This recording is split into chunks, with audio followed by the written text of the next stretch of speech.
Khavod. Non, c'est pas celui-là, c'est l'autre. Ce soir. Dafka, le soir, vous aurez le plus de questions, il n'y aura pas de questions. On va pas pouvoir. Alors, on va parler de Chag HaChanouka. Nachon, c'est que dans 10 jours. Mais la semaine prochaine, malheureusement, on ne pourra pas faire cours. Et donc après, je ne sais pas comment ça va marcher, ça sera en plein Hanouka. Est-ce qu'on aura le temps de d'étudier? Vous voulez étudier ou vous serez en plein dans les beignets?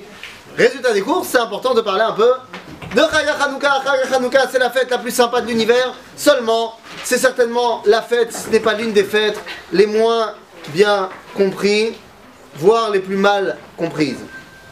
Et donc ce qu'on va essayer de faire ensemble, c'est de comprendre la véritable signification de Chag HaChanouka. Alors pour ce faire, d'abord, puisqu'on est ici devant un tzibour qui est à majorité séfarade, si j'ai dit à majorité, mais je n'en avais pas. Il y a des Ashkenazim, moi aussi je suis Ashkenaz à mes heures perdues. Vous avez ça d'air. Par contre, une chose est sûre, vous savez bien que dans le judaïsme, il y a des choses qui sont du domaine du Yeharek ve'al Yahavor. Genre, un truc... La halakha, on peut se débrouiller. Mais par contre, s'il n'y a pas, je sais pas moi, certains plats traditionnels à Pessah, c'est pas possible. C'est beaucoup plus important que il Chotrotzer, quoi, ça veut dire. La tradition, elle est évidemment fondamentale. Et quand je parle de tradition, eh bien, ça rentre également dans la halakha. D'ailleurs, est-ce que vous pouvez vous imaginer des Sfaradim qui d'un coup suivraient les rabbins ashkénazes, mais encore pire, des Ashkenazim qui décideraient de suivre les rabbins séfarades? C'est pas possible. Ça, c'est pas possible, on est bien d'accord. Et c'est pour ça que vous avez dans la source numéro 1, je vous ai amené ici le Bayer Etev, on va commencer comme ça, qui dit un truc complètement dingue. D'ailleurs, il y a des Ashkenazim dans la salle? Oui. N'aie pas honte, hein. On est en majorité de Klal Am Israël. Il y a des Sfaradim également? Alors dites-moi, rapidement, les Ashkenazim, on arrive dans 10 jours, c'est Hanouka. Combien de Chayot Kriot vous allumez à la maison?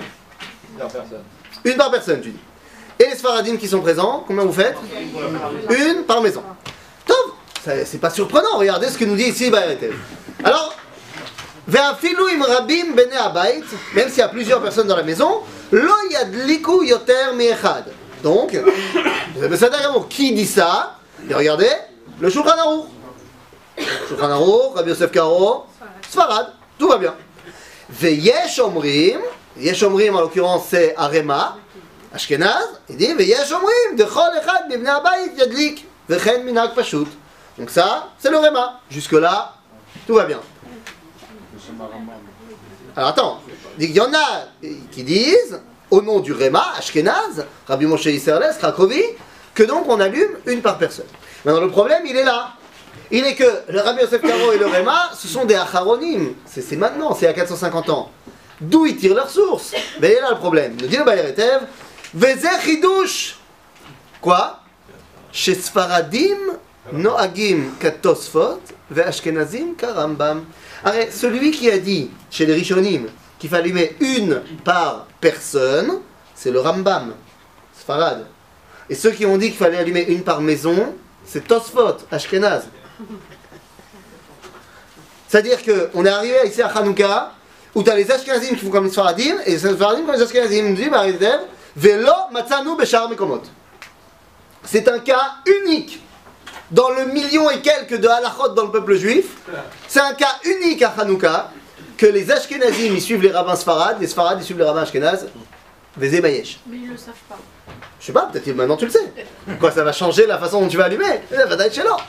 Alors qu'est-ce que c'est que cette histoire? Pourquoi est-ce que ça part en cacahuète? Alors je laisse ça de côté, on y reviendra évidemment. Je voudrais rentrer directement dans Chag HaChanouka.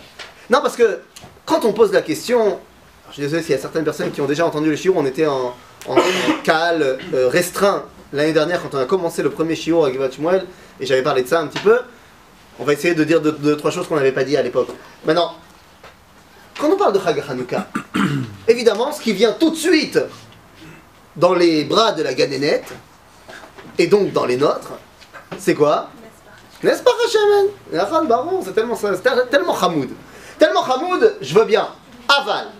Aval, prenez-le pour dire, il n'existe aucune fête dans le judaïsme qui a été décrétée parce qu'il y a eu un miracle. Aucune. Prenez la fête de Pessah. Qu'est-ce qu'on fête à Pessah? Certainement pas les 10 plaies. et non pas non plus la Kriyat Yam Souf. On les rappelle l'ouverture de la mer Rouge. Mais la fête, c'est quoi? La fête qu'on soit sorti d'Égypte, concrètement. La fête de Shavuot, on fête le fait que Dieu nous ait parlé. C'est pas un miracle. Le fait qu'il ne parle pas tous les jours, ça ne veut pas dire que c'est un miracle. Chamboulement des lois de la nature. Quand on parle de la fête de Yom HaAtzmaut, c'est parce qu'on a créé l'indépendance d'État d'Israël. Purim, on a réussi à se défendre, et finalement on n'a pas été tué par Haman, et ainsi de suite. Hanouka, si on vient et qu'on me dit que c'est parce qu'il y a eu, n'est-ce pas, Hachemen, je dis nine. Mais attendez, pire que ça, franchement, n'est-ce pas, Hachemen? Dans la liste des miracles qu'on a eu droit par le patron, je le mets... Bon, alors, je viens de Metz. J'aimerais bien pouvoir prendre des comparaisons de temps en temps avec du football, mais c'est pas possible. Mais là, oui. Là, pour le coup, ça marche. Parce qu'ils sont en bas de tableau. Et donc ça, c'est un miracle de bas de tableau, les gars. C'est un miracle né. C'est pas un miracle. Donc franchement, combien de personnes ont vu Nespa Hachemen? Allez, je suis large. En étant large. Si on dit qu'une dizaine de personnes ont vu ça, c'est beaucoup. On parle des Kohanim qui bossaient au Beth Amikdash à ce moment-là. C'est dans le Echal, c'est dans la Menorah du Beth Amikdash, il n'y a personne qui va là-bas. Personne n'a vu ce miracle. Je dis pas qu'il n'a pas eu lieu, mais je dis que personne n'en a parlé. D'ailleurs, vous savez quoi? Si déjà vous aimez l'huile, peut-être qu'il y a d'entre nous des Tunisiens, je ne sais pas. Si vous aimez l'huile, pas de problème, et que vous aimez les miracles à huile, eh bien je vous ai amené un miracle à huile dans la source numéro 4. En veux-tu, en voilà. On l'a lu il n'y a pas très longtemps d'ailleurs dans la Haftarah, c'est l'une des Haftarot du livre des Haftarot. Dans le livre de Melachim, on a Elisha, un avis qui vient voir une femme, toute une histoire en avant, en amont, et finalement il lui dit, qu'est-ce que je peux faire pour toi? Et la femme lui dit, écoute, j'ai rien du tout. J'ai rien chez moi, j'ai rien à part une petite fiole d'huile. Et il lui dit, bah tu sais quoi? Fais-toi un kiff, appelle toutes tes copines, demande-leur d'amener tous les ustensiles qu'ils ont à la maison, et une fois qu'elle a ramené tous les ustensiles de la ville, elle commence à verser sa petite fiolette, et ça s'arrête pas. Ça s'arrête pas, ça s'arrête pas, ça s'arrête pas, ça s'arrête pas. Et juste une fois qu'il n'y a plus d'ustensiles à remplir, alors l'huile s'arrête. C'est-à-dire que d'une petite fiole d'huile, elle n'a pas brûlé pendant 8 jours. Elle a rempli des hectolitres d'huile, des piscines d'huile. Miracle de malade, que tout le monde a vu. Et personne n'en a jamais fait une fête. Je vais vous dire mieux que ça. La majorité des gens, ils connaissaient même pas cette Haftarah avant que ce soit une Haftarah. Ce qui prouve bien que c'est pas une raison. Mais vous savez quoi? Peut-être que je m'emporte. Peut-être que c'est mon côté ashkénaze, mon côté cuisine à la vapeur. Peut-être, je ne sais pas. Alors, vous savez quoi? Demandons aux principaux intéressés. Ah oui, parce que quand on parle Hanouka, c'est vrai, il n'y a pas eu de Masechet Hanouka. Il n'y a pas un livre du Talmud qui parle de Hanouka. Certes. Mais Hanouka a été mentionné dans un livre. Un livre, je vous rassure, qui n'est pas étudié dans les yeshivot, pour la simple raison qu'il n'a pas été écrit par des rabbins propères. Donc, forcément, on n'étudie pas ça quand on étudie la Torah. Mais c'est bien dommage, parce que c'est un des livres avec le plus de Emouna que vous pourrez trouver. Extrêmement rébarbatif et très très très ennuyeux à lire, certes, parce que c'est écrit dans un langage de 2000 ans, et que c'est un gros pavé, mais Sefer HaMakkabim, c'est un livre qui a été écrit par les Maccabim, par les Hashmonaïm, par les intéressés, par les mecs qui ont fait la guerre. Et les mecs qui ont fait la guerre, à la fin, quand ils parlent de Hanouka, bien s'il y a bien un type de personne qui a vu, n'est-ce pas, Hachemen, bah c'est bien eux. Regardez ce qu'ils écrivent. Les principaux intéressés. Dans la source numéro 2, Sefer HaMakkabim, nous dit la chose suivante. Ve'achogu et Hanoukat HaMizbeach Shmonat Yamim. Ils ont fêté, à la fin de la guerre, le fait qu'ils ont pu recommencer l'inauguration du Beth Amikdash pendant 8 jours. Ve'alo Lod Ve'todot Besimchat Levavam. Ils ont kiffé. Ils ont kiffé. ויפארו סליחה את פני היכל בעטרות ובנגין זהב ויחרטו את השערים וזאת נשגלה קיצור גרוס פוליו בית המקדש. Et là ils disent ותהי שמחה גדולה בכל העם. Pourquoi tout le monde était content? Petite fiole d'huile? Non. כי גלל השם את חרפת הגויים מעליהם. גלל מלשון גאולה. C'est-à-dire qu'on a eu la Géoula des Goyim, on a eu notre indépendance, on a réussi à battre les Grecs. La folie, génial. Donc, c'est d'après eux, c'est quoi la guerre, la victoire. Et ensuite, il nous dit Vayetzave Yehuda ve'echa ve'chol ke'al Israël lachug et Chanoukat HaMizbeach be'yom 25 lechodesh Kislev. Ils ont décidé d'en faire une fête. Et là, je vous pose juste une petite question préalable. Ok, il il y a, n'est-ce pas, Hachemen. Vous venez de faire allusion également à une autre raison pour faire la fête de Hanouka, c'est la victoire contre les Grecs. Et donc ma question, elle est évidente. Est-ce qu'il y aurait des actions, des mitzvot particulières à Hanouka? Et je ne mets pas les beignets dedans. Les beignets, on est d'accord que c'est au-delà de la mitzvah. C'est allumer les bougies. C'est où? Et ah, Hallel, Toda. Pendant 8 jours. C'est Hallel, Veoda, l'Anissim, c'est la même chose. Et les bougies. Ça tombe plus ou moins bien parce que vu qu'on a 2 raisons, plus minus, pour faire la fête, bah ça tombe plus ou moins logiquement bien qu'on ait 2 mitzvot. D'ailleurs, on va dire que assez logiquement, on va relier le Hallel à quoi? À la guerre. Et les bougies? Ouais, on verra. Je suis pas sûr. Mais disons, alors je continue. Et donc les Hashmonaïm, je reviens à mon histoire, ils ont dit qu'on allait faire une fête pendant 8 jours. Et ils ont dit qu'on fait quoi pendant cette fête? Ben regardez la dernière ligne. Shmonat Yamim, Zichat Shmonat Yamim, Midei Shana, Beshana, Behallel ou Beoda. Les Hashmonaïm, ils ont dit on fait Hallel et Alanissim. De quoi ils n'ont pas parlé? Non seulement ils n'ont pas parlé de Nespach Hashemen, mais ils n'ont pas parlé d'allumer des bougies. Alors vous allez me dire, ils étaient peut-être pressés, c'était peut-être l'effervescence du moment, ils ont peut-être oublié. Donc demandons aux seconds intéressés. Pas les Hashmonaïm, mais 100 ans plus tard. 100 ans plus tard, on a un homme qui connaît très bien le problème, parce qu'il est lui-même Hashmonaï, de lignée. Il est Kohen, il a bossé au Beth Amikdash, il est Chacham Meod, à 15 ans c'est lui qui enseigne les lois de Touma et Tahara, de pureté et d'impureté aux autres prêtres au Beth Amikdash. Il a été envoyé par le Sanhedrin pour faire Sciences Po à Rome, c'est un mec qui maîtrise, et c'est le mec quand il revient qui va être nommé général en chef des armées du nord d'Israël dans la guerre contre les Romains. Donc autant dire que c'est un mec qui a du bagage. Son nom, Yosef ben Matityahu. Vous le connaissez peut-être mieux sous son nom de scène, Flavius Joseph. Flavius Joseph, il écrit un livre. Bon, il en écrit 4. Mais le livre qui nous intéresse ce soir, bien que je vous conseille de lire un petit livre, son dernier, qui s'appelle Contrapion. Voilà, je vous le conseille vraiment, il n'est pas long. La première partie, pour ceux qui ne sont pas archéologues ou qui ne sont pas férus d'histoire antique, ça va être très très compliqué à dire, il vient répondre à une première attaque de dire que les Juifs c'est un peuple nouveau. Et en fait, dans toute la première partie du livre, il va citer toutes les références littéraires et archéologiques, machin, on parle d'il y a 2000 ans, qui ont cité les Juifs. Donc il ne parle pas de sources juives. Mais il cite des textes que tu ne savais même pas que ça existait, quoi. Et la deuxième partie du livre vient répondre aux attaques du premier antisémite de base, à savoir Appion. Un antisémite classique, hein, comme on peut connaître aujourd'hui dans toutes leurs formes.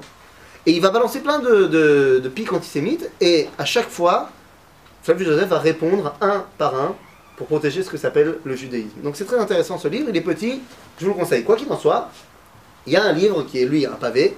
Je ne parle pas de la guerre des Juifs contre les Romains, qui retrace les événements de la guerre, mais un livre qui s'appelle Kadmoniyot HaYehudim, les antiquités des Juifs, en gros un livre d'histoire, depuis Adam Arishon jusqu'à lui. Et donc dans ce livre, eh bien, il va parler de quoi? Hanouka. C'était pas longtemps, il y a 100 ans. Et qu'est-ce qu'il dit Flavius Joseph, qui je rappelle fait partie des Hashmonaïm, donc s'il y a bien un miracle, n'est-ce pas Hashemen, ben, il a dû passer dans la famille. Voilà ce qu'il dit. D'accord, numéro 3. Ugdola kolkach haïta chedvatam al chidush minagem. T'es tellement content qu'on a pu refaire enfin nos minagim. Chez Nitna lahem areshut lachar zman rav. Ça fait longtemps qu'on pouvait plus. Blichet tzipou l'écart.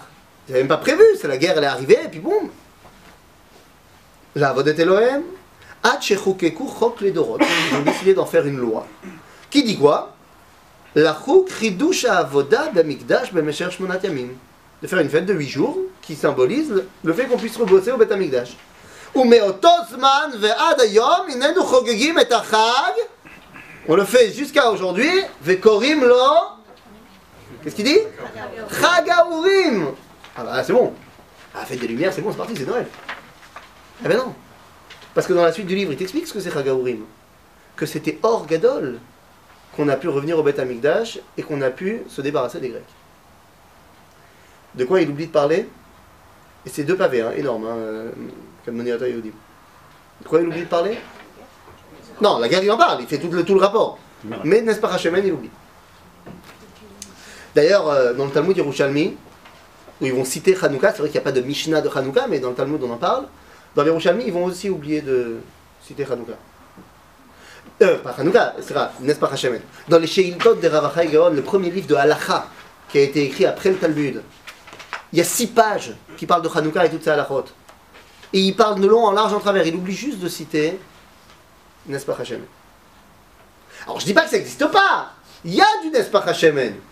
Il y a dans le Talmud, dans Maseret Shabbat, les fameuses 2 lignes du Talmud que tout le monde connaît sur Hanouka. On en parle. Oui, mais qu'est-ce qu'on dit? Regardez dans la source numéro 5. C'est la seule la Gemara dans Maseret Shabbat. On dit Kshenichnasu yevanim la'echal tim'u kol hashmanim. Entre parenthèses, qu'est-ce qu'ils ont fait aux shmanim? Qu'est-ce qu'ils ont fait à l'huile? C'est-à-dire, il y avait de l'huile ou il n'y avait pas de l'huile? Il y avait une tonne d'huile. Ce qui fait que j'ai le droit d'utiliser cette huile? Moi j'arrive, je suis Yehuda Maccabi, bonjour, Bet Amikdash, ça va pas? Alors j'ai trouvé une petite fiole d'huile avec le chotam de Kohen Gadol, super, je suis content, j'allume. Mais j'ai prévu de faire quoi demain? Je suis pas censé savoir qu'il va y avoir un miracle. Alors j'ai déjà envoyé un mec, un émissaire à Tkoa pour ramener de l'huile, 4 jours aller, 4 jours retour, commencez à comprendre les 8 jours, mais qu'est-ce que j'ai prévu de faire demain? C'est moutard? Mais c'est pas que c'est moutard, lama, touma outra betsibour. Donc j'ai pas le choix, la touma, l'impureté, elle a été permise parce que l'ensemble du peuple, il est dans ce cas-là. Et quand j'ai pas le choix, ben, j'utilise. J'ai aucun problème ilchatique d'utiliser de l'huile impure si j'ai pas autre chose. Donc, Bichlal, Nespach HaShemen n'avait même pas besoin. Je suis pas en train du tout de le mettre... non, mais... Et donc ils te disent comme ça. Vetim'u kol hashmanim shebaechal ukshegavra malchut bet hashmonai venitzrum. Et quand les Hashmonaïm ils ont gagné, ils les ont battus, Batku velo matzu el apach echad shel shemen shaya munar bechotamo shel Kohen Gadol velo haya bo ela leadlik yom echad nasa bones. Et boum, 8 jours. L'histoire classique. Donc de là, tu vas me dire que donc c'est quoi la fête? Nespach HaShemen, alors c'est parti Chanoukia. Les Shana Acheret. Déjà ça leur a pris 1 an de débat entre les rabbins pour se mettre d'accord, est-ce qu'on fait une fête ou on ne fait pas une fête. Mais l'homme chané, finalement ils ont décidé de faire une fête. Les Shana Acheret, Kvaum Ve'asaum Yamim Tovim, Bema Be'alel ou Be'oda. C'est où les bougies? Pas de bougies. Maintenant quand je dis que Hanouka c'est pas connu, c'est mal connu, là quand on lit ça, on se dit bah ouais c'est la fin du film. D'ailleurs c'est comme ça qu'on raconte aux enfants. Yehuda Maccabi il est venu, ils sont rentrés en Beth Amikdash, par Echad Shel Shemen, bababoum, et on a fait la Hanoukia et c'est génial. Wouhou! Est-ce que vous avez déjà entendu un gars où votre fils il est rentré, il a dit attends j'ai entendu un truc de malade. Qu'après l'histoire de Hanouka, 6 mois plus tard, le Sanhedrin il est venu, il a mis Yehuda Maccabi dehors, ils ont rouvert les portes aux Grecs et les Grecs sont revenus. Hein? On vous a pas dit ça, hein? C'est faire un Maccabi. On a chassé Yehuda Maccabi, ce fanatique religieux, pas du tout. On a fait revenir les Grecs. Et on a dit bon maintenant ils vont comprendre, ils vont être sympas avec nous. Et 6 mois plus tard, après que les xérotes grecs, les écrits grecs, ils reviennent, ils vont rechercher Yehuda Maccabi. Ils disent bon finalement tu pourrais peut-être venir. Et il revient. Et on vous dit pas non plus la fin du film que Yehuda il meurt au combat et que c'est son frère qui prend les commandes. Non tout ça on nous dit pas, hein, mais c'est pas grave, ça fait partie du jeu. Quoi qu'il en soit, je sais pas. Ils sont mes bougies. Même si d'après ma Maseret Shabbat, j'ai quand même mon Nespach HaShemen qui est rentré dans l'histoire. Bon, sans plus attendre, je vous l'ai pas mis dans la feuille parce que sinon ça aurait été trop dur. Mais vous savez pourquoi il y a eu Nespach HaShemen pour de vrai alors qu'on n'avait pas besoin? À cause de ce que va dire le Rambam maintenant. Le Rambam nous dit comme ça dans Ilchot Hanouka, chapitre 1, Halacha 1. Il va nous expliquer pourquoi on fait Hanouka. Pas shoot. Nous dit le Rambam, Bebayt Sheni. Quand les Grecs, ils n'étaient pas gentils. Ou Batloudatam, ils ont empêché de faire la Torah, de faire notre religion. Vélo, Enichotam, la Sok Batorah, Mitzvot, on ne pouvait pas faire la Torah. Vebashtu Yadam, Bemamonov, Notehem, Kitsour, c'était le grand n'importe quoi. ונכנסו להיכל ופרצו בו פרצות וטימאו הטהרות וצר להם מאוד לישראל בפניהם. En gros, balagan. ולחצום לחץ גדול. עד שריחם עליהם אלוהי אבותינו. Finalement, Dieu il nous a fait kiffer. ואז, והושיעם מידם והצילם. Il nous a sauvés. Comment? וגברו בני חשמונאי הכהנים הגדולים והרגום. Les Kohanim גדולים, ils ont pris les armes et ils ont tué. והושיעו ישראל מידם. ils ont mis un roi prêtre. Vechazra malchut l'Israël yeter al 200 shana עד החורבן השני. רמב"ם, loi sur Hanouka, chapitre 1, halakha 1, c'est quoi la raison pour laquelle on fait Hanouka jusqu'à aujourd'hui? Parce que la royauté est revenue au peuple juif pendant plus de 200 ans. Le problème, c'est que le Rambam, contrairement à plusieurs personnes dans notre communauté juive, avec des connaissances religieuses, lui connaissait l'histoire aussi. Quand il dit que la royauté est revenue à Israël pendant plus de 200 ans jusqu'au Khurban, il sait très bien que la révolte de Hanouka, c'est entre moins 167 et moins 164. C'est-à-dire que plus de 200 ans, c'est pour arriver jusqu'à l'an 70, la destruction du temple. Maintenant, le Rambam, il est pas d'accord. Il sait très bien qui a régné entre la fin de Hanouka et la destruction du temple. Je vous fais pas de suspense, c'est les pires Réchaïm qu'on ait jamais eu. C'est-à-dire, tu as du Alexander Yanaï dedans, et tu as surtout du Hérode et sa dynastie. C'est le mec qui a fait massacrer la moitié du Sanhedrin, quand même. Et il nous dit le Rambam, pour ces gens-là, Chasra Malchut le Israël, la royauté est devenue juive, on est redevenu indépendant, donc on fait le Hallel, vous savez quoi, pendant 8 jours. Je ne connais pas de communauté, avec quelque type de chapeau que ce soit, qui ne va pas dire le Hallel pendant 8 jours à Hanouka. Pour qui? Pour Hérode et Alexander Yanaï. Et pour Ben Gurion, on ne peut pas dire une fois. Mais, une parenthèse. C'est-à-dire, je ne sais pas pourquoi j'ai dit ça. Quoi qu'il en soit, c'est pas ce qui se passe, c'est Hanouka. On s'en fout. Quoi qu'il en soit, le Rambam il dit quelque chose de terrible. Que le Nespach Hashemen il en parle, et il a oublié de le dire lui aussi. Maintenant attendez, je vous ai dit pourquoi on nous a fait le Nespach Hashemen, je ne l'ai pas mis dans la feuille, mais d'après le Rambam, c'est la guerre. C'est la guerre qui nous a donné Hanouka. Et c'est pour ça que le Maharal de Prague, dans son commentaire sur Hanouka, qui s'appelle Ner Mitzvah, eh bien il va nous dire pourquoi il y a eu Nespach Hashemen. Je vais le dire en 2 mots. À cause des Ktané à Emouna. Dit le Maharal, parce qu'il y a des gens, s'il n'y avait pas eu Nespach Hashemen, ils auraient dit non, mais quel miracle, pas du tout, c'est à Palmar, ça c'est pas Dieu. C'est la guerre, c'est-à-dire ils ont fait des bonnes tactiques. Mais... Pour donner un peu de Yiddishkeit, comme on dit en arabe, pour que ce soit bien ressenti par tous comme étant la main de Dieu, alors on leur a donné Nespach Hashemen. Bon attendez, mais ça veut dire que Nespach Hashemen, il est quand même pas du tout central en vérité dans notre histoire de Hanouka. D'ailleurs, vous m'avez dit tout à l'heure, je ne suis pas encore d'accord avec vous, mais vous m'avez dit 2 sibot, 2 raisons pour la fête, et 2 mitzvot. Nespach Hashemen, allumage, je ne sais pas trop, et Hallel, victoire. Peut-être que si on arrive à déterminer quelle est la mitzvah la plus importante, et on déterminera quelle est la raison numéro 1. Alors, d'abord, d'où ça vient le Hallel à Hanouka? Qui a décrété qu'on disait le Hallel? Alors on a vu ici, Chachamim. C'est l'obidiouk. Ceux qui ont décrété de dire le Hallel à Hanouka, hein, celui qui a décrété de dire le Hallel à Hanouka n'est autre que... Hein? Tu as dit quoi? Les Hashmonaïm, non? Alors justement, pas les Hashmonaïm, mais bel et bien, Moshe Rabbeinu. C'est Moshe Rabbeinu qui a dit qu'il fallait dire le Hallel à Hanouka. Et certes, vous avez un problème, un petit anachronisme de 1500 ans, c'est pas grave. Pourquoi? Eh bien parce qu'il y a marqué ici dans la source numéro, je sais plus, 8. Amar Rav Yehuda Amar Shmuel. Shir Sheba Torah, donc le Shir Sheba Torah c'est Azyashir Moshe. Moshe ve Israël Amrou Besha She'alu Minaya. Jusque là, pas de problème. Azyashir Moshe, ça a été dit par Moshe et les Bnei Israël quand on est sorti de la mer. Vehalel ze miyamaro. Et le Hallel que nous on dit aujourd'hui, à chaque fois qu'on le dit, qui a décrété qu'on devait le dire? Amrou, miyamaro sera. Neviim shebenehem tiknu lahem le Israël. Alors Neviim shebenehem en l'occurrence c'est Moshe, Aaron et Myriam. C'est les patrons.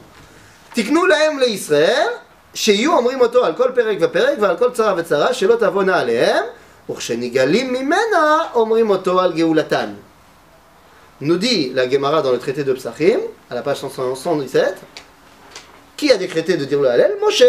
Dans quelles conditions? Dès qu'il y a une Tzara et qu'on a une Géoula, Géoula donc sortie d'exil, une indépendance, eh bien, on dit le Hallel. Rashi, Bamakom, à cet endroit-là, nous dit, et je voulais amener directement Rashi, prenez juste les 2 derniers mots de Rashi, à la fin de la source numéro 8, qu'est-ce que c'est marqué? Kegon Hanouka. En d'autres termes, les rabbanim Hashmonaïm de l'époque, ils ont dit, ah, on a 1, 2, 3, d'après le Shulchan Arour de Moshe, quand on a 1, 2, 3, on dit le Hallel. C'est pour ça qu'ils ont dit le Hallel. Agave, c'est exactement les mêmes raisons qui ont été amenées par le Rav Goren. Pour dire pourquoi on dit le Hallel Yom Ha'atzmaut. Nekuda Sof. Maintenant, au cas où vous ne seriez pas convaincu pour les Hashmonaïm, la Psikta de Chanukah, le Midrash, nous dit qu'à propos du Hallel, Ve'en korin et Hallel, ella al mapalata shel malchut. C'est-à-dire le Hallel, c'est pas juste on t'a fait un miracle, on t'a fait kiffer. C'est quand il y a la malchut qui te dominait, qui est tombée. Il dit le She'avar Hainu avadim le Paro, avadim le Yavan, ve'achshav avadim shel HaKadosh Baruch Hu, anu, alléluia, alléluia, avdei Hashem. C'est clair? Yofi. Ben c'est super. Donc le Hallel, on sait, qui a décrété, c'est les Nevi'im et les bougies. Parce que pour l'instant, on ne sait toujours pas ce qui se passe avec nos bougies. Personne ne m'a mentionné les bougies. Je vous rassure, la Gemara, cette même Gemara de Shabbat, elle va une page plus loin nous parler de l'allumage des bougies. Et elle va poser un autre problème de malade, c'est le deuxième cours qui est là. Je ne savais pas lequel on avait fait. Elle pose une question sans la poser. Elle nous balance la marloquette entre Bet Hillel et Bet Shammai. Est-ce qu'on allume de 1 à 8 ou de 8 à 1? Elle est fantastique cette Gemara. Pourquoi? Parce que Bet Hillel et Bet Shammai, c'est 200 ans après Hanouka. Ils ont fait quoi pendant 200 ans? Ils ont allumé de 1 à 8 ou de 8 à 1? C'est-à-dire, je rentre pas là-dedans. À mon avis, ils n'ont pas allumé. Mais c'est le deuxième cours. Pas maintenant. Mais Kitsour, c'est un truc de malade. On en parle de l'allumage de Hanouka, mais quand on en parle, eh bien la Gemara pose une question. Iné, je vous amène ici à la source numéro 7. On a sauté la 7, j'y reviens maintenant. Quand on allume les bougies, qu'est-ce qu'on dit avant d'allumer? On dit Baruch Ata Hashem, Elokeinu melech haolam, asher kideshanu bemitzvotav etzivanu, le'adlik ner Chanukah, ner shel Chanukah. Demande la Gemara, toujours dans notre Masechet Shabbat, et nous dit Ve'echan tzivanu. D'où ça vient tzivanu? Vous remarquerez qu'ils n'ont pas demandé ça pour le Hallel, parce que c'était Baruch. La Gemara dans Masechet Tzachim. Ils ont dit Ve'echan tzivanu. Donc puisque la Gemara, elle ne sait pas d'où ça vient, elle va donner deux réponses. Ça veut dire quoi qu'elle donne deux réponses? Elle n'est pas convaincue. Regardez les réponses. Amar, c'est Rav Avoué Amar. D'où est-ce qu'on apprend l'allumage des bougies? Mi lot asur. Mazé lot asur, c'est un verset que je vous ai amené ici. C'est-à-dire, Alpi Torah asher yorucha ve'al mishpat asher yomru lecha ta'aseh, lot asur min hadavar asher yagidu lecha yamin usmol. C'est-à-dire, qu'est-ce que c'est lot asur? Il faut écouter les rabbanim. On a une mitzvah d'écouter les chachamim. En d'autres termes, d'où ça vient l'allumage des bougies? Il y a forcément des rabbins à un moment donné, peut-être les rabbanim hashmonaïm, qui ont dit on allume. Toi, tu as une mitzvah d'écouter les rabbins, c'est bon. Donc ça veut dire c'est une mitzvah des rabbins. Seulement, elle n'est pas convaincue, et donc elle dit Verav Nechemia Omer, She'al avicha ve'agetra zekenecha ve'yomru lach. En d'autres termes, pourquoi on allume? Parce que ton père est allumé. Et lui, pourquoi il est allumé? Parce que son père est allumé. En d'autres termes, minag. Non, d'où on apprend. Mais Ran Sivan, qui nous a ordonné de faire ça? Donc soit c'est les rabbanim à un moment donné, soit Masoret. Ve'mevarim al minagim. C'est ça l'air. Donc soit l'un, soit l'autre. Mais vous comprenez que Orat Nevi'im, un enseignement des prophètes, et des rabbanan ou Masoret, pour l'instant nos prophètes y gagnent. D'autant plus que pour l'instant je ne sais toujours pas véritablement d'où ça vient mon allumage des bougies. Toujours pas. Ça va. Quoi qu'il en soit, avec ça, ça me paraît évident que la raison numéro 1 de la fête, c'est la guerre, la victoire, l'indépendance. Il n'y a même pas de possibilité de remettre ça en cause. Alors, s'il y a quand même une possibilité de remettre ça en cause. Parce qu'il n'y a rien de plus fort, aucun chiour, jamais, ne pourra être plus fort que la Metsiout. La Metsiout, la réalité. Il n'y a rien de plus fort que ça. Or, pas vous êtes des tzadikim évidemment, mais j'ai entendu dire qu'il y avait des gens, peut-être, par inadvertance, qui pourraient omettre un petit alanissim dans un Birkat Amazon dans la semaine de Hanouka. Il est possible. Ou peut-être qu'on pourrait omettre le Hallel dans une tfila, je ne sais pas. Ça, j'ai entendu. Vraiment pas vous. Par contre, je pense que là, on est tous d'accord que personne n'oubliera les beignets. Personne n'oubliera l'allumage des bougies. La Metsiout, la réalité fait que l'allumage des bougies, elle a battu le Hallel en gros. Bégadol. Et la réalité fait que Nespach Hashemen, a battu la victoire contre les Yéven? C'est plus visible. C'est plus visible et plus sympa. C'est plus visible et plus sympa quoi? D'allumer une petite Hanoukia? Mais non, c'était surtout que quand ils ont commencé à le faire, ils n'avaient pas de... ils étaient... Toi tu sais déjà quand ils ont commencé. On sait pas. Toi tu dis parce que c'est quelque chose, c'est une réunion sympa. Parce que se réunir à la synagogue pour dire une prière, c'est pas...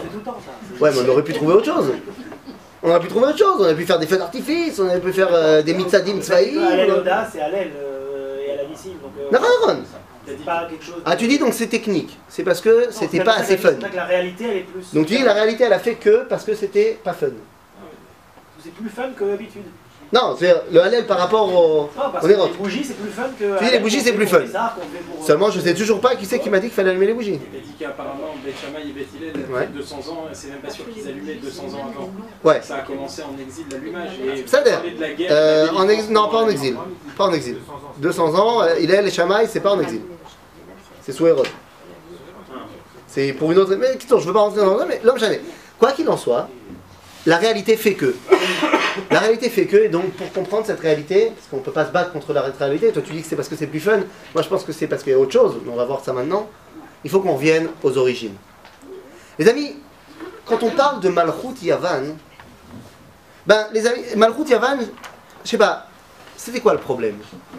Malchut Yavan, regardez, je saute 2 secondes à la source numéro 15, volontairement je saute. Un verset que vous connaissez, il y a marqué Bereshit bara Elohim et Hashamayim ve'et haaretz ve'haaretz hayta tohu vavohu. Vous connaissez ces versets? Et Chazal nous disent Tohu, c'est Babylone, Vohu, c'est la Perse, Chosher, c'est la Grèce. Et je voudrais prendre ça comme point de départ parce que franchement, quoi, la Grèce, c'est l'obscurité. La Grèce, c'est Aristote, c'est Platon, c'est Socrate, c'est la philosophie, c'est la démocratie, c'est l'esthétique, c'est le sport, c'est... Tout ça, c'est l'obscurité.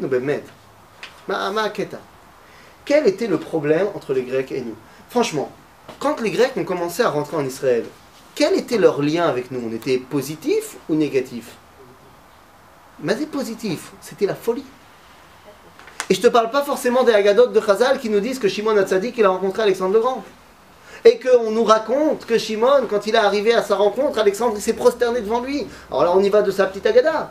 Pas de problème, que Alexandre il raconte qu'à chaque fois avant de partir en guerre, il voyait en rêve la nuit un personnage, une dmout qui le bénissait, et grâce à ça il gagnait. Et quand il arrive devant Shimon HaTzadik, il voit, mais c'est toi! Il se prosterne, machin, super. Après il lui dit, tu sais quoi, on a un petit problème avec les Chambronim, là dans le nord, tu veux pas leur détruire leur temple, ça nous ferait kiffer.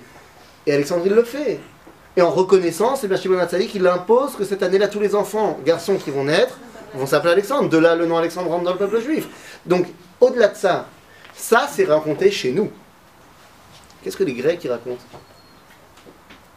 Ils racontent cette rencontre avec les Juifs. Ben, il y a un monsieur qui s'appelle Cléarchos. Vous connaissez Cléarchos? L'élève d'Aristote. Un de ses élèves. Qui le suit dans tous ses accompagnements, et lui, il suit Alexandre, c'est son précepteur. Et il raconte, il fait état d'une rencontre entre son maître, Aristote, et un juif du nom de Shimon. Certainement Shimon HaTzadik. Et il raconte que son maître, Aristote, était tellement impressionné par la sagesse de ce juif, qu'il était tellement sage qu'on aurait presque pu penser qu'il était grec. C'est pas mal. Maintenant, les Grecs, c'est la grande folie. Maintenant, qu'est-ce que nous on dit? Nous les Juifs, avec notre vision étriquée du monde, recroquevillés sur nous-mêmes. Mais regardez ce qu'on dit dans la source numéro 10. Dans la tfila qu'on rajoute à Hanouka, à la Nissim, on dit Bimei Matityahu ben Yochanan Kohen Gadol Chashmonai Uvanav Kesheamda Malchut Yavan Aresha'a. Malchut Yavan Aresha'a. Comprenez-moi bien, Yavan, la Grèce, elle va régner sur Israël pendant à peu près 180 ans.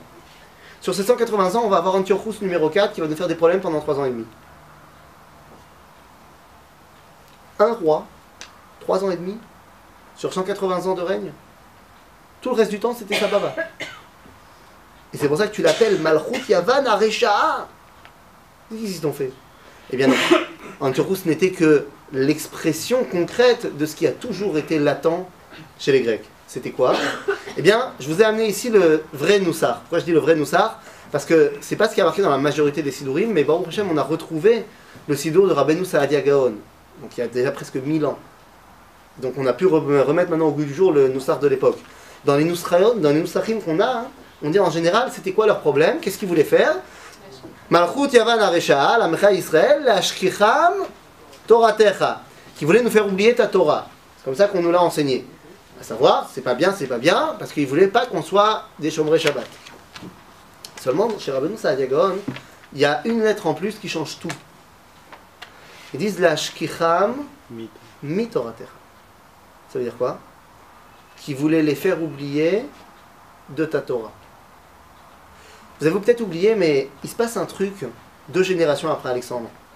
2 générations après Alexandre, le roi grec de la région, qui s'appelle Ptolémaos numéro 2, parce qu'il y a la maison des Ptolémées au sud, en Alexandrie, il y a la maison des Séleucides au nord, en Syrie. Le terrain de jeu, c'est Israël au milieu. Pendant une centaine d'années, on va être sous la main des Ptolémées, ensuite sous la main des Séleucides, l'homme chané. Ptolémée de Philadelphos, c'est lui qui va créer la grande bibliothèque d'Alexandrie. Et c'est lui qui va faire ce qui est marqué dans la source numéro 11, la fameuse Septante. Targum Hashivim, Septuaginta, messieurs, dames. Seulement, d'où on sait ce qui s'est passé? Dans un livre, une lettre, plus exactement. Une lettre qui est la lettre d'Aristéas à Philocrates. 2 juifs, comme leur nom peut l'indiquer. Quoi?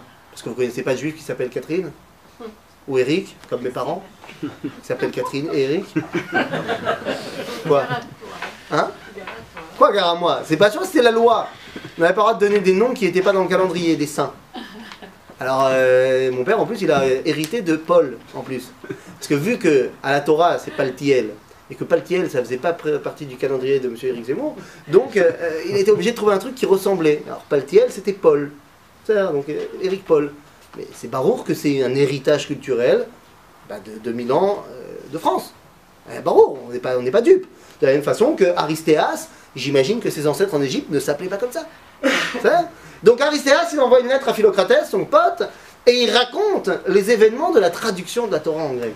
Les amis, quand on lit ça, je vous donne quelques lignes seulement, mais quand on lit ça, mais Matan Torah, c'était du petit joueur à côté. Genre les mecs, ils étaient comme des oufs. À Alexandrie, on traduit la Torah en grec et tout le monde est super heureux. On lit la Torah traduite devant le roi et tout le monde fait des éloges terribles. Et on donne des cadeaux aux Chachamim qui ont traduit, moi j'ai un truc de malade. Et on fait même une klala contre les gens qui viendraient changer la traduction. Et les Grecs vont placer cette Torah traduite dans la bibliothèque, à côté d'Aristote, de Platon, ce que tu veux. Autant te dire que c'était la folie. Mais il est là tout le problème. Les Ashkicham Mitoratecha. Les Grecs, ils veulent la Torah. Nous dit d'ailleurs le roi, Iné, source 11, après les 72 jours où les Chachamim ont terminé la traduction, ça, je traduis directement, elle a été lue aux Juifs d'Alexandrie, ils ont tous dit que c'était génial, et ils ont même fait des malédictions contre ceux qui allaient changer la traduction. Ensuite, elle a été lue au roi, il a kiffé, et en plus, il a dit, c'est incroyable qu'une telle sagesse n'était pas connue des Grecs jusqu'à présent. Et il est là tout le problème. Ils veulent la Torah. Mais qu'est-ce qu'ils ne veulent pas? Les Ashkicham Mitoratecha. Ils veulent pas qu'on oublie la Torah. Ils veulent que la Torah, elle oublie Am Israël. Ils veulent la Torah, ils veulent pas d'Am Israël. C'est pour ça que la Ganénette, elle avait raison, elle nous a enseigné qu'Antiochus, il a fait 4 xérot. Il nous a interdit de faire 4 choses. Qui sont les 4 mitzvot qui montrent la spécificité du peuple juif par rapport aux nations. Shabbat, dans le temps. Brit Mila, dans le corps. Limud Torah, évidemment pas Torah chez Birta, parce que c'est la bibliothèque, mais Torah chez Béalpé, qui est le limud propre à Israël, et Rosh Chodesh. Pourquoi Rosh Chodesh? Pour oublier les fêtes. Pire que ça, tu as raison, mais encore plus loin. Parce que qui décide quand c'est Rosh Chodesh? C'est moi. C'est-à-dire c'est la Kedusha qui est à l'intérieur du peuple juif qui peut décider quand c'est Kadosh et quand ça l'est pas. C'est ça qu'ils voulaient nous faire oublier. Donc, l'Ashkicham Mitoratecha. C'est-à-dire, ils voulaient nous faire oublier de ta Torah. Ils voulaient la Torah, ils voulaient parler à Israël. Parce qu'ils prenaient la Torah comme une chokhma. Une sagesse, par définition, elle est impersonnelle. Ça ne change rien, vraiment, à la loi de la gravité de savoir que Newton l'a dévoilé. Les pommes tombaient de l'arbre avant lui, elles ont continué à tomber après. Mais la Torah, c'est pas une sagesse. Il y a plein de sagesse dans la Torah, je dis pas le contraire. Mais si on devait donner une définition de la Torah, à mon sens, la meilleure, c'est Dvar Hashem. La parole de Dieu. Or, si c'est une parole, messieurs, dames, c'est Me'od Chashuv, très important de savoir qui parle et surtout à qui il parle. Tu parles pas de la même façon à ton fils, à ton frère, à ton mari, à ton patron. Si tu enlèves le sens identité de cet enseignement-là, il ne te reste plus rien. L'ashkicham mitoratecha.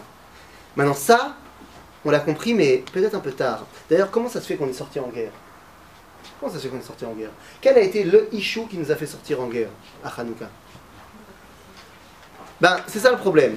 Si tu demandes à Sefer HaChashmonaïm, qui a été écrit, je le rappelle, en grec pour les relations internationales, on raconte une histoire bien religieuse. Qu'un jour, il y a un gouverneur qui est venu à Modi'in avec une statue de Zeus portative et qui a dit voilà, celui qui se prosterne devant Zeus, on va le faire kiffer. Là, il y a un Mityaven, un jeune juif qui est venu, il a dit moi je prends. Et là, Matityahu qui était là, c'était sa ville, il habite à Modi'in, il a dit non, ça va pas le faire. Il a dit dans ma ville, il n'y a pas. Il a dit Mil Hashem Elai, il a sorti son épée, il a tué le grec, il a tué le juif, il a tué le cochon, il a tué la statue, il a tué tout le monde. Et c'est comme ça que ça a commencé. En gros, on s'est battu pour la Avodazara. Zéyafé. Ah, ben, c'est pas ce qui est marqué dans les Midrashim. Dans la Psikta de Hanouka, c'est marqué Mashou Acher, ce que tu disais. Le mariage. Attention, quoi tu dis toi? Avec Yehudit. Ouais. Ah, parce que toi aussi on t'a vendu ça. C'est fantastique. J'ai acheté Hashana Mesaperet pour mes enfants. Sur Hanouka. Franchement, pas mal. La première partie. Jusqu'à ce qu'il me balance Maaseh Yehudit. Oui, parce qu'on vous a dit que Yehudit, elle était en rapport avec Hanouka. Vous savez, Yehudit, Gibora, elle a tranché la tête de son ennemi. Hein, c'est pas mal. Il y a fait mélode, je kiffe l'histoire. Mais le problème, c'est que, tu sais d'où elle vient l'histoire? Si, de Sefer Yehudit. Il y a un livre qui s'appelle Sefer Yehudit. Le seul problème, c'est que ça n'a rien à voir avec Hanouka. C'est l'histoire de Yehudit qui a tranché la tête de Holofernes, mais en fait son vrai nom c'est Holaparna, mais juste que les Grecs ils l'ont traduit. Ça se passe sous la domination perse. C'est 250 ans avant Hanouka. Ça n'a rien à voir avec Hanouka. Et je te raconte même pas ce qui a marqué dans Mishnah Berurah, qui te dit que Noagim Ashkenazim le'echol ma'achale chalav beChanouka.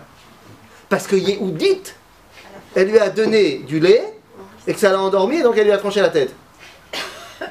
Donc non seulement ils ont balancé du Yehudit à Hanouka, ce qui est déjà une erreur historique sympathique, mais en plus, parce que Yehudit, elle lui a pas donné à boire. Elle a fait autre chose, j'ai pas envie de te dire ce qu'elle a fait. Elle a trouvé d'autres moyens pour le fatiguer. Ça, on n'en parle pas, c'est-à-dire, ne me lance pas là-dedans. Par contre, le coup du lait, on sait d'où il vient. On sait qu'il y a une femme qui effectivement a donné du lait pour endormir son ennemi. Yael. Sauf que ça, pour le coup, c'est pas 250 ans avant, c'est 1500. Plus minus 17 minutes. C'est-à-dire, il y a une grande salade, l'homme chané, c'est une khatouna, on ne sait pas vraiment qui sont les protagonistes. Est-ce que c'est la fille du Kohen Gadol avec un des enfants de Matityahu? Est-ce que c'est la fille de Matityahu avec un enfant de Kohen Gadol? L'homme chané, les noms ne sont pas importants. Il y a des midrashim qui l'appellent Yehudit, il y en a qui l'appellent Yael, il y en a qui l'appellent Hanna. L'homme est chané. Le fait est qu'il y a un mariage. Un mariage, attention, de l'oligarchie jérusalémite. Tout le monde est invité. Alors, évidemment, c'est des religions, ce mariage. Je vous rassure, tout était Méhadrin, Mina Méhadrin. Hein, Bassar, Glat, Rav Marpoud, ce que tu veux. C'était pas des kibbutz rougot, c'était du vrai, quoi. Maintenant, attends, il y avait évidemment une mechitza en béton armé avec du verre pilé au-dessus. Hein, d'accord, ça. La base. Et d'ailleurs, peut-être ils ont fait ça en face. Je sais pas, je m'en jamais. Quoi qu'il en soit, au final, tout le monde a kiffé. La folie. Tout le monde était très content, le khatan était bourré de toute façon. Mais il y a une personne qui n'était pas à fond, c'était la Kala. Pourquoi? Eh bien simplement parce qu'elle savait que dans quelques heures, à la fin de la simcha, il y avait le droit de cuissage. Elle ne retournait pas chez son khatan, elle allait chez le gouverneur grec, et hop la bougie. Et donc elle a décidé qu'il fallait faire quelque chose. Elle a enlevé sa robe, elle a été du côté des garçons. Alors là, je te rassure, évidemment, les hommes ont réagi de manière tout à fait contenue. Princesse, Shabbat, mais qu'est-ce qui se passe? C'est de la folie! Ils ont sorti leurs épées, parce qu'on vient à un mariage avec des épées, c'est normal. Et ils ont voulu la tuer. Et là, ils lui ont dit, mais t'as pas honte, t'as pas un dernier mot à dire? Tu nous fais honte! Et là, elle a dit, moi, je vous fais honte. Et vous n'avez pas honte de voir ce qui se passe, ce qu'on fait au peuple juif et au Benot Israël depuis 3 ans et demi? Ah, c'est pas le premier mariage, ça fait 3 ans et demi qu'à chaque mariage. Ah d'ailleurs, comment ça se fait que le gouverneur il sait quand il y a un mariage? Ah, c'est trop facile. Ah, on va pas l'inviter quand même. Mais si, enfin, il sait quand il y a un mariage, puisque le mariage c'est le jeudi. Enfin, c'est le mercredi, Stéphane. C'est le mercredi, tous les mariages c'est le mercredi. Ah bah oui, on va quand même pas se marier le mardi. Parce que Chazal, ils ont dit il faut se marier le mercredi. Pourquoi?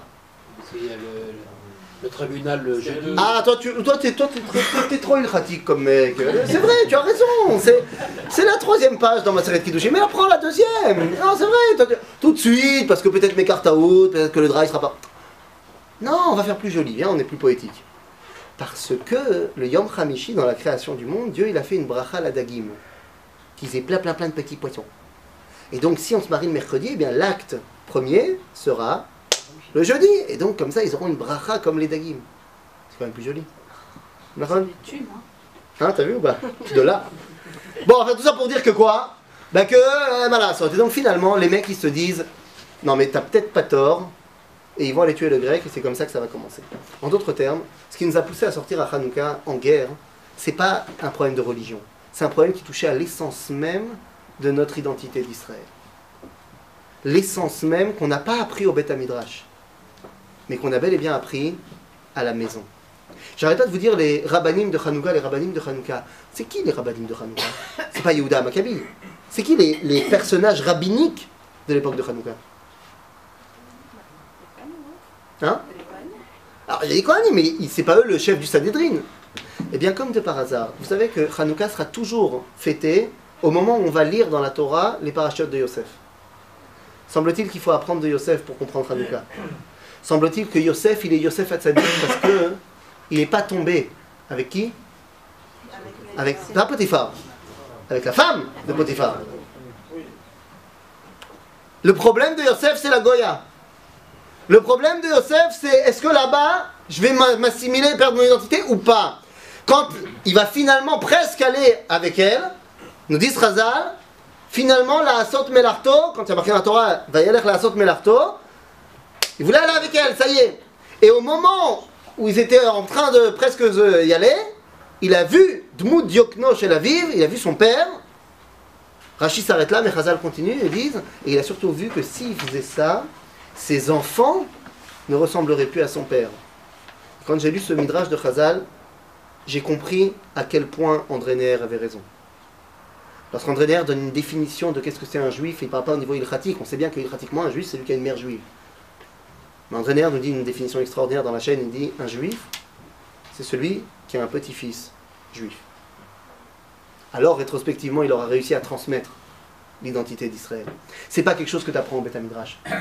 Les deux rabbanim qui sont le Nassi à Sanhedrin Va'av Beddin à l'époque de Hanouka, comme de par hasard, ils s'appellent Yosef et Yosef.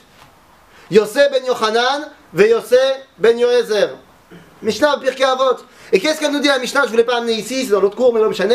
La Mishnah Pirkei Avot, elle nous dit Yosef ben Yochanan ve Yosef ben Yoézer qui bloumem. Yosef ben Yoézer amar Yehi beitra beitvad la chachamim. Et Yosef ben Yochanan, il dira que, alors lui il dit, le premier il dit que ta maison soit un milieu de réunion des chachamim. L'autre, Yosef ben Yochanan te dit Yehi beitra patoar lirvacha, que ta maison elle soit ouverte pour tous ceux qui en ont besoin. Parce que Yosef et Yosef, qui ont appris de Yosef à Tzadik, qui sont les rabbins de Hanouka, ils ont bien compris que ce qui se joue à Hanouka, et il ne s'agit pas ici de propagande politique, absolument pas, c'est juste que c'est la traduction en hébreu. Ce qui s'est joué à Hanouka, c'est de savoir est-ce qu'on allait perdre la Baït à Yehudi ou pas. Est-ce qu'on perd la maison juive ou pas? Rabotai, c'est ça qui s'est joué. Parce que cette identité d'Israël, le fait que je vais sortir en guerre parce qu'on fait n'importe quoi avec nos filles, c'est pas un truc que les rabbins vont m'apprendre. J'ai pas besoin d'attendre d'être à la yeshiva pour apprendre ça. C'est un truc que je ressens du plus profond de moi. C'est un truc que j'ai appris à la maison. Et donc c'est pour ça que notre histoire de bougie commence à prendre une réalité. Nous dit Flavius Joseph, pourquoi on allume les bougies? On t'a dit c'est un minag, les rabbins, on sait pas trop. Il dit tout simplement c'était pas shoot. Qu'à l'époque où il y avait l'exérote, la Brit Mila on pouvait pas la faire, mais il y en a qui voulaient la faire quand même. Maintenant on a besoin de minyan pour faire la Brit Mila. Donc comment on va dire aux gens? Des bougies, le premier soir on allumait une bougie à la fin. Le deuxième soir une deuxième bougie. Le troisième soir, quand il y avait 8 bougies, le lendemain les gens ils savaient, il y a une Brit. C'est-à-dire que les bougies de Hanouka, elles prennent leur source dans quoi? Dans le fait qu'on fait rentrer quelqu'un d'autre dans l'alliance qui s'appelle Klal Israël. Et cette raison, elle est la raison qui va faire que les bougies vont devenir le symbole de Hanouka. Évidemment que Hanouka c'est la victoire militaire. Évidemment que c'est l'indépendance. Mais pendant l'exil, on ne pouvait pas fêter l'indépendance. C'était pas... Donc on s'est rattaché à ce qui va nous permettre un jour de revenir à notre indépendance. Rabotai, n'est-ce pas Hachemen? C'est pas ça l'histoire. Les bougies, c'est ça l'histoire. Et donc on te dit pourquoi est-ce qu'on allume les bougies Pirsum et Nissa. D'ailleurs, où est-ce qu'on doit la mettre la Hanoukia? Et c'est à la fenêtre. N'importe quoi. À la fenêtre si on a peur des goïms. À la porte. Mais c'est idiot. Si le but du jeu c'est de faire qu'un maximum de gens voient, faire un allumage Chabad. Seulement même le Chabad qui fait son allumage à la Tour Eiffel, il aura quand même allumé chez lui. Pourquoi la halakha demande d'allumer chez lui? Pas shoot meurtre, c'est du shivouk. Je mets un spot sur le moutsar, sur le produit qui a marché. Ce qui a marché à Hanouka, qui a fait qu'on est sorti en guerre, qu'on a retourné notre indépendance, c'est quoi? C'est la maison juive. Vient le Rambam et dira 1000 ans plus tard, si je pouvais demander à la maison d'allumer, je demanderais à la maison d'allumer, c'est pas possible. Alors comme c'est pas possible, je demande à chaque personne de la maison d'allumer. Vient Tosfot et te dit, si je pouvais demander à la maison d'allumer, je lui demanderais. C'est pas possible. Alors je demande à celui qui est le chef de la maison d'allumer. Vient Am Israël après et dit, bah vous savez quoi? Comme on va vous montrer que c'est pas une histoire de rabbin, mais c'est une histoire de maison, les Ashkenazim ils ont essayé de faire comme les Sfaradim, et les Sfaradim ils ont essayé de faire comme les Ashkenazim. Pour bien te dire que ce qui est en train de se jouer ici, c'est l'identité la plus profonde d'Israël. Zeh Chag Hanouka. Et c'est pour ça que le miracle, parce que n'est-ce pas Hachemen, il y a eu quand même, c'est pour ça que le miracle il a été fait d'Afka dans la Ménorah. On dit le Rav Kook dans la source numéro 16, ce sera la dernière source, on dit le Rav Kook, pourquoi est-ce qu'il a fait le miracle dans la Ménorah? Pourquoi pas dans un autre ustensile du Beth Amikdash? Bien parce que la Ménorah, on aurait pu penser que, viens on fait dans le Kodesh HaKodashim un miracle, c'est encore plus fort que la Ménorah. On dit oui mais dans le Kodesh HaKodashim il y a la Torah. Tu aurais pu penser que la Torah elle est plus forte que la Ménorah qui est que dans le Kodesh. Dit le Rav Kook, non, c'est une erreur. La Ménorah, comme elle n'a pas besoin d'être protégée à l'intérieur, qu'elle est capable d'éclairer à l'extérieur, elle est encore plus forte. Qu'est-ce qui est plus grand? Un Bahou Yeshiva qui est dans les murs de la Yeshiva, que s'il sort de la Yeshiva, il ne sait plus où il est perdu? Ou quelqu'un qui est capable également d'aller transmettre à l'extérieur? C'est la Ménorah. Et c'est pour ça que dans la Ménorah, avant, n'est-ce pas Hachemen, il y avait un miracle. Toujours. Qui a commencé à prendre fin à la mort de Shimon HaTzadik, mais qui était tout le temps là, tous les jours. Quoi? C'est quoi Ner Tamid? C'est-à-dire, Ner Ma'aravi, la bougie occidentale ne s'éteignait jamais. On dit la Gemara Lama, et doute l'echol bae olam, un témoignage pour l'humanité tout entière, chez Shrina Shora Be Israël, que la présence divine règne au sein du peuple juif. Rabotai, c'est ça Hanouka. Alors c'est quoi Nespach Hachemen? Nespach Hachemen, ce n'est que la traduction de ce qu'on a mis en pratique lors de la victoire militaire. Le fait qu'on a réussi, grâce à l'éducation qu'on avait reçue à la maison, de faire redorer la grandeur d'Israël en retrouvant notre indépendance. Aujourd'hui, Chag HaChanouka peut enfin être refêté comme il se doit, en remettant les bougies à leur véritable place, pas comme étant un simple symbole d'un miracle, mais comme étant le miracle lui-même, à savoir la transmission depuis 2000 ans de l'identité du clan d'Israël, chez Yelanou, Chag Sameach.